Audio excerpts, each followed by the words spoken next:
so many things, and really a guy that makes being a defensive midfielder cool, because he wins the most outstanding play of the tournament, not by scoring and assisting and doing all these things, but by doing all of the other things.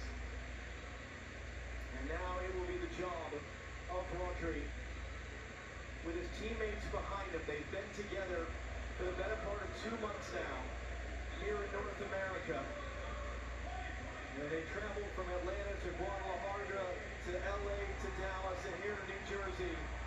One final act of this incredible summer of soccer for Rodri to lift the trophy and for the celebrations to begin both here and overseas.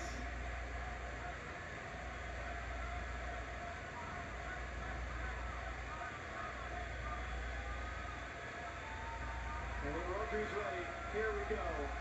Spain have won the World Cup.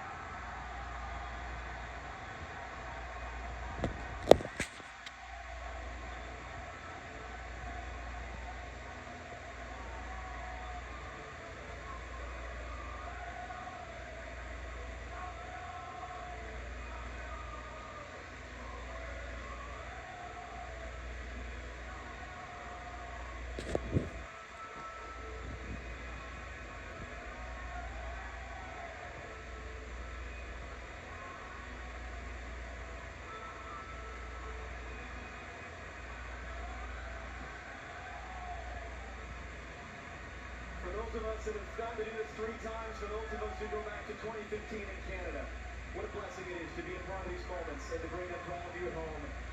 Let's do it again sometime, shall we? Rebecca Lowe, for one final time, down to you here at this FIFA World Cup. As we see Messi depart the field and the trophy held aloft, John Strong, Stu Holden, thank you for your incredible work all summer long.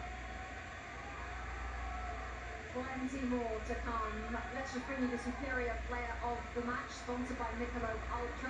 Example again of a guy just that had so many important contributions for this group. And in a rare occasion where we think about history many, many years from now, about this World Cup, this edition, and who knows how many Lamine Yamal is going to win, wearing the number 19 shirt at 19 years old, turned 19 throughout the tournament, and yet scored 1 goal. That's a scary thought, that he's a World Cup winner on a day where he wasn't the star.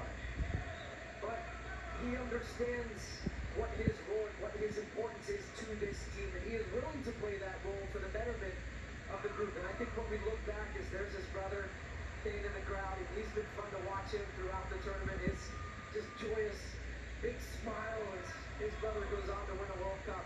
But we will think about not just what they did, but how they did it. And this team will be remembered for so many, many years about just how dominant they were.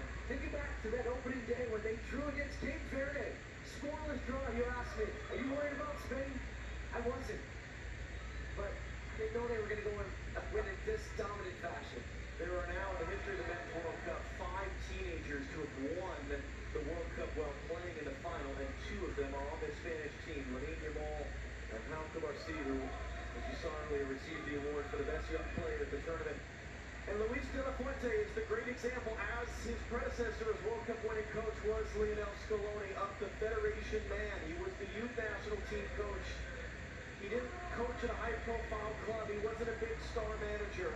He has done nothing but win, and he becomes now, at the age of 65, the oldest coach to win the FIFA World Cup. He said it best in his post-match interview. He said, look, this has been coming. We've won at every level, and they have. They win at youth national team levels. Look at the guy. Look at the passion, the desire, the love that he has for his country, and how much he puts in.